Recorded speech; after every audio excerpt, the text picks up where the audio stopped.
मेरा भी यही एंड गोल है कि मैं भी कोई अच्छा ब्रीड करूं घोड़ा अपने हिंदुस्तान से, मारवाड़ी घोड़ा, और मैं उनको इंटरनेशनल प्लेटफॉर्म पे डिस्प्ले करूं ताकि हम भी सारी दुनिया को ये बताएं कि हमारे we are also good breeders of war horses. We also have war horses and we are capable enough of showcasing our horse on international. नमस्कार, डस्ट फ्रेग्रेंस यूट्यूब चैनल में आप सभी दर्शकों का हार्दिक स्वागत है. और आज डस्ट फ्रेग्रेंस के फ्रेम में हम आप लोगों के लिए लेके आए हैं आप लोगों को मिलाने जा रहे हैं एक बहुत ही खास शख्सियत से, जिनके बारे में जान के आपको अच्छा लगेगा और आप बहुत कुछ सीख पाएंगे आज के वीडियो. जितेंद्र भाई, कैसे हो आप? जी अच्छा हूँ मैं. आपके YouTube चैनल के सभी दर्शकों को मेरा नमस्कार जी. आपका YouTube चैनल का जो नाम है डस्ट फ्रेग्रेंस, जी बहुत अच्छा नाम है, बहुत कैची नाम है. हम्म. मेरे को इससे रिलेट करने के लिए बहुत कुछ मिला है, तभी तो हम जुड़े हैं इसलिए. जी जी थैंक यू. जो मिट्टी की खुशबू के बारे में बात करता है जी जाके, जैसा कि मैं भी आपको बताऊं कि मैं भी इसी फील्ड से रिलेट करता हूं, जी. तो मेरा बहुत ही अच्छा वो रहेगा, एक्सपीरियंस रहेगा आपके साथ, आपके इंटरव्यू देने का लिए, आपके लिए, आपसे मेरी इन्फॉर्मेशन और नॉलेज शेयर करने के लिए. वैसे तो कई चैनल और कई यूट्यूब वालों से मेरा कांटेक्ट हुआ है, बट आपके नाम के तरफ से, आपका नाम से बहुत रिलेट कर सका हूँ मैं, कनेक्ट कहीं ना कहीं कर पाए, कहीं ना कहीं कनेक्शन बना है. बिल्कुल. तो इसलिए आप और हम आज यहाँ आए हैं जी इस बारे में बताने. जी thank you so much for appreciation. जी. तो सर आप थोड़ा सा डिटेल में बताएं आपके प्रोफेशन के बारे में, आपके काम के बारे में थोड़ा डिटेलिंग में बताएं. सर, तो मेरा नाम सैयद अब्दुल मोगनी है जी. मैं हैदराबाद से हूँ, हैदराबाद तेलंगाना से हूँ. जी. मैं एक एग्रीकल्चरिस्ट हूँ जी. और मैं लोगों के लिए कॉन्ट्रैक्ट फार्मिंग करता हूँ. जी. मैं लोगों के लिए फार्मिंग सॉल्यूशंस देता हूँ जी. पैन इंडिया लेवल पे, जी. और मैं ये चीज़ को आगे इंटरनेशनल लेवल पे भी ले जाने की कोशिश में हूँ. जी. आप लोग सब लोग का अगर सहयोग रहा जी. और ऊपर वाले की मेहरबानी रही जी. तो आप मेरे को आगे फ्यूचर में इंटरनेशनल मार्केट में भी देखने को मिलेगा. जी जी जी जी जी फार्मिंग का कौन सा टर्म आप अपने यूज़ करते हैं, आप प्रोफेशन यूज़ करते हैं, आप फार्मिंग के कौन से टर्म में हैं, आप थोड़ा सा बताएं दर्शकों को. सर, मैं आपको बताऊं, मैं क्योंकि farming is a vast subject, तो आपका उसमें से पर्टिकुलर कौन सा सब्जेक्ट है? तो देखिए, लोगों के दिमाग में सबसे पहले एक बहुत बड़ा मिथ ये है कि when it comes to farming, लोगों को ये है कि farming is only related to agriculture. जी. तो ऐसा है कि सर, फार्मिंग सिर्फ एग्रीकल्चर से नहीं होती है. जी. फार्मिंग के बहुत सारे वेरिएशंस हैं, बहुत सारे सेक्टर्स हैं. डायरी फार्मिंग हो गई, शीप फार्मिंग हो गई, जी. पोल्ट्री फार्मिंग हो गई, जी. फिश फार्मिंग है, और हाइड्रोफोनिक्स है. बहुत सारे सेक्टर्स है फार्मिंग के. तो मैं ये सब सारे सेक्टर्स को थोड़ा मॉडर्न वे में करता हूँ. मैं जो लोग फार्मिंग से जुड़ना चाहते हैं उनकी सहायता करता हूँ. मैं उनको फार्मिंग के कॉन्सेप्ट्स के बारे में एजुकेट करता हूँ, और कई सारे बहुत मेरे क्लाइंट्स हैं, मेरे बहुत सारे दोस्त हैं जो इस फील्ड में मेरे से जुड़े हैं जी. और सबका कहीं ना कहीं कुछ ना कुछ भला हो रहा है. जी जी जी. तो इन शॉर्ट इसमें कह सकते हैं कि कहीं ना कहीं एनिमल्स से कनेक्टेड आपका बिजनेस है. हाँ सर, तो उसके बारे में मैं फार्मिंग बैकग्राउंड से हूँ सर. तो फार्मिंग बैकग्राउंड से होने का कारण ये है कि मेरे को एनिमल्स से भी बहुत ज़्यादा लगाव है जी. इसीलिए एनिमल्स का होना फार्मिंग बैकग्राउंड में भी बहुत ज़रूरी है. बिल्कुल सर, लगाव होता है तभी हम किसी प्रोफेशन में आते हैं. आपका अगर लगाव हो तभी आप इस चीज़ से जुड़ पाते हो जी. तो हमारा कल्चर, हमारा जो फैमिली बैकग्राउंड है, ये फैमिली बैकग्राउंड से मतलब हमारे 4 फादर्स से आया है जी. कि हम लोग 4 फादर से we are into animals, we love animals, we raise animals, we take care of animals जी since a very long time by generations together. Right. तो वही चीज़ को लेते हुए मैं इसको आगे बढ़ा रहा हूँ सर. मैं एनिमल्स की फार्मिंग को बहुत ज़्यादा प्रमोट करता हूँ. मैं लोगों को इस चीज़ से एजुकेट करता हूँ, और मैं खुद लोगों को इस चीज़ के लिए आगे इंकरेज करता हूँ जी. क्या तो मैं सारे एनिमल्स, जैसा कि बफेलो फार्मिंग हो गई, गोट फार्मिंग हो गई, शीप फार्मिंग हो गई जी, और डॉग फार्मिंग हो गई. सर, मैं सारे लीगलाइज्ड एनिमल्स में ट्रेड करता हूँ जी. जैसा कि डॉग्स हो गए, कैट्स हो गए, जैसा मेरा कंपनी का लोगो खुद बताता है जी. I trade in legalised animals. मैं किसानों को बफेलोज, काउज और घोड़े जी, और डोमेस्टिक पेट्स में एज इन कैट्स, डॉग्स, ये सब की ट्रेड करता हूँ तो ये आपका ट्रेडिंग जो है वो इन हाउस है या आउटसोर्स करते हैं आप, क्या करते हैं? मैं मोस्टली इन हाउस ही करता हूँ जी। कहाँ पे है आपका फार्म? मैं हैदराबाद से बिलोंग करता हूँ, मेरा फार्म भी हैदराबाद में है। ओके। और आप ये काम पैन इंडिया करते हैं कि किसी लीगल कुछ पर्टिकुलर रीजंस में आप करते हैं? नहीं, मेरा तो सारा काम पैन इंडिया है और एनिमल ट्रेडिंग का मेरा ऑल ओवर वर्ल्ड है। जी। I trade animals all over the globe. तो मेरा एक डिसेंट इनफ क्लाइंटेल है।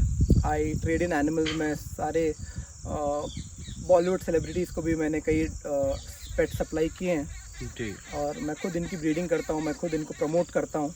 हाँ, तो all kind of pets are there? हाँ बिल्कुल, all kind of pets. Okay. Dogs, cats, buffaloes, cows, मतलब आप सोचिए जैसा कि कोई आदमी सिटी में रहता है उसके लिए भी पेट्स अवेलेबल है। Indoor outdoor pets? Indoor outdoor pets, बिल्कुल। Okay, nice, very nice sir. तो सर अगर हम ब्रीड के बारे में अगर थोड़ा सा जाते हैं अगर हम, तो किस तरह के ब्रीड्स जो है वो अपने आप को नॉर्मल ब्रीड से और अपर ब्रीड्स जो बहुत इम्पोर्टेंट ब्रीड्स हैं, कैसे उन दोनों का सफ़र में, उन दोनों के गैप में क्या डिफरेंस है? सर देखिए, फर्स्टली आपको क्लासिफाई करना चाहिए, आपको स्पेसिफिक होना चाहिए कि व्हाट इज़ योर रिक्वायरमेंट, आपका क्या रिक्वायरमेंट होना चाहिए जी। आप अगर शहर में रहते हो, आप सिटी में रहते हो और एक अपार्टमेंट में आपका बसेरा है, आप घर पे रहते हो, तो आप किस टाइप के पेट को प्रेफर करोगे? जी। और आपका मोटिव क्या होगा पेट को लेकर? जी। तो मैं उस हिसाब से मैं पहले लोगों से यही पूछता हूँ कि आपका क्या रीजन है, what is your specific reason to get a pet. आप एक फार्म में रहते हैं, खेत पे रहते हैं, गांव में रहते हैं, शहर में रहते हैं, चाहिए आपको? Are you looking for a guard dog, are you looking for a play dog, are you looking for a dog to just for a pet, dog for family? या डॉग फॉर फैमिली, एग्जैक्टली। या फिर आप कोई therapy dog देख रहे हो या कोई थेरेपी एनिमल देख रहे हो। तो आजकल क्या है, लोगों का बहुत डिप्रेशन से इससे बहुत ज़्यादा लगाव हो गया है। तो लोग उस डिप्रेशन को हटाने के लिए, डिप्रेशन को मिटाने के लिए काफ़ी पेट्स का यूज़ कर रहे हैं। तो सर जैसे कि आपने बताया कि आप पेट्स एंड एनिमल्स में ट्रेड करते हैं, उन पे आप काम कर रहे हैं, उन पे स्टडी कर रहे हैं, उन पे सीख रहे हैं, ट्रेडिंग भी करते हैं, ब्रीडिंग भी करते हैं। तो आजकल के दौर में घोड़ों का बहुत जो है बोलबाला है। घोड़ों पे लोग बहुत ज़्यादा आ रहे हैं। तो कहीं आपका घोड़ों से भी कहीं ना कहीं कनेक्शन है, या कुछ आपकी स्टडी जारी है इस पे? जी बिल्कुल, मैं घोड़ों से काफ़ी रिलेट करता हूँ अपने आप को जी। घोड़ों का ऐसा है sir, horse love is by blood जी। और मेरे फोर फादर्स मतलब हमारे फोर फादर्स के यहाँ पे हमेशा घोड़े रहे हैं जी, और काफ़ी टाइम तक उनके पास अच्छे घोड़े थे जी। और वो मेरे ग्रैंडफादर भी एक काफ़ी रिनोन्ड हॉर्समैन थे हमारे हैदराबाद से। कंसेक्यूटिव 9 इयर्स तक निज़ाम कैवलरी में अवार्ड लिए हैं।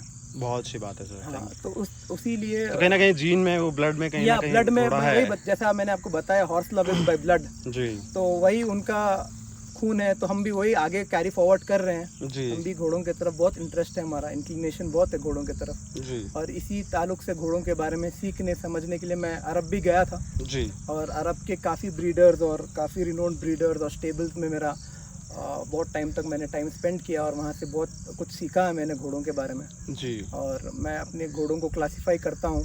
घोड़ों के में भी बहुत सारे सेगमेंट हैं, किसी को वार्म ब्लड्स पसंद आते हैं, किसी को हॉट ब्लड्स पसंद आते हैं, किसी को कोल्ड ब्लड पसंद आते हैं जी जी। तो सर आपने बताया कि आप अरब के घोड़ों से भी सीखते हैं और आप शायद सीखते सीखते आप अरब भी पहुंच गए थे कहीं ना कहीं जी जी। तो ये क्या स्टोरी है सर, थोड़ा बताएं प्लीज। सर देखिए, ये है कि आपको पहले घोड़ों में ये पता होना चाहिए कि आप किस कैडर में बिलोंग करते हो जी, आपको कौन से टाइप का घोड़ा पसंद आता है, what criterias in the horses, या एग्जैक्टली। तो आप ये पसंद करना, आपको ये पहले क्लासिफाई करना चाहिए कि आप कौन से घोड़े को टाइप को पसंद करते हो जी। तो मैं जहाँ तक मुझे समझ में आया, जहाँ तक मेरी रिसर्च रही या मेरी समझ रही, मुझे ये समझ में आया कि मुझे व्हाट टाइप हॉर्सेस पसंद है, हॉट ब्लडेड एनिमल्स पसंद है। हॉट ब्लडेड, बिल्कुल। तो हॉट ब्लड जोशीले घोड़े, हाँ जोशीले घोड़े जी जी जी। तो हॉट ब्लड एनिमल्स के रिलेटेड भी मैं दुबई गया था, मैं अरब के काफ़ी ब्रीडर से मुलाकात की, उनसे काफ़ी नॉलेज अपना गेन किया हूँ मैंने। क्या सीखा सर आपने अरबी हॉर्सेस के बारे में, प्लीज थोड़ा सा? अरबी हॉर्सेस, अरबी घोड़ों का ये मोटिव है उनका जी। उनका ये मानना है कि वो एकदम ट्रू टाइप ब्रीड पे काम करते हैं जी, true to breed type, true to specimen. उनका मतलब इतना स्पेसिफिक वो है, उनका ये बोलना है कि अगर हमारे यहाँ कल जंग हो जाए तो हमारे घोड़े रेडी है। Very nice. आज 21st सेंचुरी में है अपन, इतनी सारी टेक्नोलॉजी है, but still they are still working on the old school breed, old school type, old school specimen. And तो उनका यही है कि बहुत ट्रू अच्छी टाइप बात। ब्रीड पे काम करें, ट्रू बहुत टाइप अच्छी बात ब्रीड है। को प्रमोट करें। किस तरीके के स्टैंडर्ड सेट हैं आपने वहाँ, जैसा आपने सर वहाँ देखा, पे प्योर जो आपका ऑब्जर्वेशन कैसा रहा? हाँ, जैसा कि आप अरबी घोड़े हो या कोई हॉट ब्लड हो, अकाल टेके हो, इन ये सारे जितने भी ये ब्रीडर्स का मानना है कि be within the parameters of the horse. Okay. हाँ, be within the parameters of the breed specimen. आप जो ब्रीड स्पेसिमेन का जितना स्टैंडर्ड होना चाहिए वही है जी वो लोग, और स्ट्रिक्टली वही उस पर काम करते हैं। वो लोग कैरेक्टरिस्टिक से बहुत काम करते हैं। जी। वो लोग अपने ब्रीड को बहुत प्रिजर्व करते हैं। They are not easily available to everyone. जी, वेरी नाइस। तो क्या क्राइटेरियाज, क्या स्टैंडर्ड सेट है, क्या मायने, किस किस तरह के पैरामीटर्स पे काम हॉट ब्लडेड पे वहाँ पे होता है? सर हॉट ब्लड्स के तो सारे काफ़ी पॉइंट्स हैं। हम्म, और उनका बेसिक पॉइंट्स ये मानते हैं कि शॉर्ट बैक हो, जी गुड आई, ब्लैक आई। जी। आँख के ऊपर उनका बहुत ज़्यादा फोकस होता है सर, आईज पे। आइज़ के ऊपर। ओके। जैसा कि उनका मानना है a horse without a black eye is not a war horse. Okay. हाँ, तो उनका मानना ये है कि काली आंख सबसे ऊंची मानी जाती है अरबी घोड़ों में। अरबी घोड़ों में नहीं बल्कि any war horse, any hot blooded animal, horses should be black with black eyes. Black eyes, मतलब आंख का बहुत ज़्यादा महत्व है। वो काली आंख को बहुत ज़्यादा इम्पोर्टेंस देते हैं और बहुत काफ़ी ऊंची ब्रीड स्पेसिमेन मानते हैं उनको। जी। तो skin को what about size and skin? Size और स्किन सर, स्किन का तो उनका ये है सर, जितनी पतली पशम, जी। The finer the skin the finer the specimen. पशम इज स्किन। या पशम मीन स्किन, मतलब उनका ये है कि जितनी फाइन स्किन हो, आप स्किन के ताल्लुक से अगर बात करें तो आपको अगर कोई एनिमल का ब्रीड स्टैंडर्ड पता ना हो जी। और आपको उसको जज करना हो जी। तो आप उसकी स्किन से जज कर सकते हो। बिल्कुल। जितनी फाइन स्किन होगी वो उतना स्पेसिफिक और प्राइम स्पेसिमेन होगा। वो हाइट का ये है, वो लोग बहुत ज़्यादा बड़े घोड़ों में विश्वास नहीं रखते। वो लोग का मानना ये है कि वॉर हॉर्स है, जितना छोटा रहेगा उतना जल्दी ज़्यादा डिस्टेंस कवर कर पाएगा। शॉर्ट बैक के लिए बहुत ज़्यादा वो करते हैं, मतलब जैसा कि एक सैडल लग जाए और उसका पीछे जगह ना बचे। जी जी जी जी। Endurance and all. Endurance strong होना, एंड्योरेंस में स्ट्रांग होना चाहिए घोड़ा, हाथ पैर से साफ होना चाहिए, जी जी। स्पीड होनी चाहिए, एजिलिटी होनी चाहिए, स्टैमिना होना चाहिए घोड़े का। Very nice. तो बहुत ही अच्छा और कहीं ना कहीं इंस्पायर करने वाला ये घटना ये है, ये बात है कि कहीं ना कहीं आप घोड़ों को सीखते सीखते आप वहाँ तक पहुँच गए और वहाँ के घोड़ों पे भी आपने एज ए स्टडी आपने वहाँ पे काम किया और ब्रीडर से आप मिले, वहाँ के केयर टेकर से आप मिले, वहाँ के ओनर्स से आप मिले और वहाँ के माइंडसेट को आपने समझा। ये बहुत ही कहीं ना कहीं एक देखिए सर, वॉर हॉर्स करने वाली बात आप स्पेसिफिक ब्रीड पे अगर आप काम करोगे, जैसा मैंने पता किया कि दुनिया में कितने टाइप के वॉर हॉर्सेस है, कितने टाइप के हॉट ब्लड एनिमल्स है। जी। तो उसमें जैसा कि मेरा ओरिजिन इंडिया से, तो अब जैसा कि अपने इंडिया में जो वॉर हॉर्स माने जाते हैं वो है मारवाड़ी हॉर्सेस। तो इनका भी मैं वही रिलेट कर पाऊंगा कि यहाँ के भी जो घोड़े हैं, तो वहाँ से सीधा आके जब आपने यहाँ पे चीज़ों पे काम किया तो कैसा? तो यहाँ मैं वही काम कर रहा हूँ सर। वहाँ का एक्सपीरियंस मैं यहाँ पे शेयर यही करना चाहूँगा कि वहाँ पे जैसा ट्रू टाइप स्पेसिमेन पे काम हो रहा है,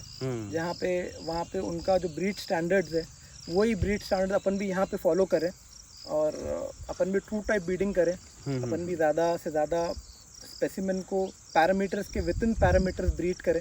तो यहाँ के हॉट ब्लडेड जैसे कि जो लोग ब्रीड कर रहे हैं, जो घर यहाँ के रिनॉल्ड प्लेसेस जो यहाँ के हैं, क्या वहाँ से क्या एक्सपीरियंस मारवाड़ी घोड़ों का, यहाँ के मारवाड़ी घोड़ों का क्या एक्सपीरियंस थोड़ा सा बताएं सर। सर मारवाड़ी घोड़ा अपना यहाँ का बहुत तेजाई घोड़ा है। अपना यहाँ जैसा अरेबियन ब्रीड है और जैसा अकाल टेक है इजिप्ट से है, वैसे इंडिया के मारवाड़ी घोड़े हैं जी। मारवाड़ी घोड़ों का भी बहुत बड़ा योगदान है जी। मारवाड़ी घोड़े भी एक हॉट ब्लड स्पेसिमेन में कंसिडर होते हैं और उनका भी जैसा कि एज ए वॉर हॉर्स की हिस्ट्री है जी, वैसे ही इंडियन टेरेन में भी इनका बहुत मायने लगता है। मैं फिर मेरी अरब की ट्रिप कंप्लीट करके वापस आया हिंदुस्तान, इंडिया। जब मैं वापस आया तो मेरा ज़्यादा इनों के ऊपर इंटरेस्ट हो गया कि how to make a true type war horse. तो इसलिए मैं मारवाड़ी घोड़ों की ब्रीडिंग कर रहा हूँ 4-5 साल से। मैं 4-5 साल से मारवाड़ी घोड़ों के ऊपर भी काम कर रहा हूँ और मेरा यही मोटिव है, जैसा कि वर्ल्ड इंटरनेशनल हॉर्स शोज में जैसा कि सारी दुनिया से घोड़े अपने कंट्री अपने उसको रिप्रेजेंट करते हैं जी। तो मेरा भी यही एंड गोल है कि मैं भी कोई अच्छा ब्रीड करूं घोड़ा अपने हिंदुस्तान से मारवाड़ी घोड़ा और मैं उनको इंटरनेशनल प्लेटफॉर्म पे डिस्प्ले करूं ताकि हम भी सारी दुनिया को ये बताएं कि हमारे we are also good breeders of war horses, we also have war horses and we are capable enough of showcasing our horse on an international platform. Very nice, very interesting and very inspiring. Youth को और breeders और नए लोगों को, जो ये लोग already इसमें काम कर रहे हैं, उन लोगों के लिए बहुत इंस्पायरिंग है कि आप इस ब्रीड को इंटरनेशनल लेवल पे ले जाने की बात कर रहे हैं और वहाँ तक इस ब्रीड को, इस ब्लड को आप देखते हैं और उस पर आप मैं आशा करता हूँ कि आप उसमें सक्सेसफुल रहें और यूथ को कहीं ना कहीं आप कनेक्ट कर पाएँ, यूथ को ये मैसेज दे पाएँ और वो भी कहीं ना कहीं नए लोग भी इस चीज़ पे काम करें। So thank you so much, हमारे चैनल के साथ जुड़ने के लिए बहुत बहुत धन्यवाद। आशा करते हैं कि भविष्य में दोबारा से आपसे मिलके, आपसे जुड़ के डस्ट फ्रेग्रेंस चैनल को अच्छा लगेगा। Thank you so much sir. Welcome sir, welcome. बहुत बहुत खुशी हुई आपसे मिलकर। आपके दर्शकों को बहुत बहुत नमस्कार। Thank you sir, thank you so much. Thank you so much.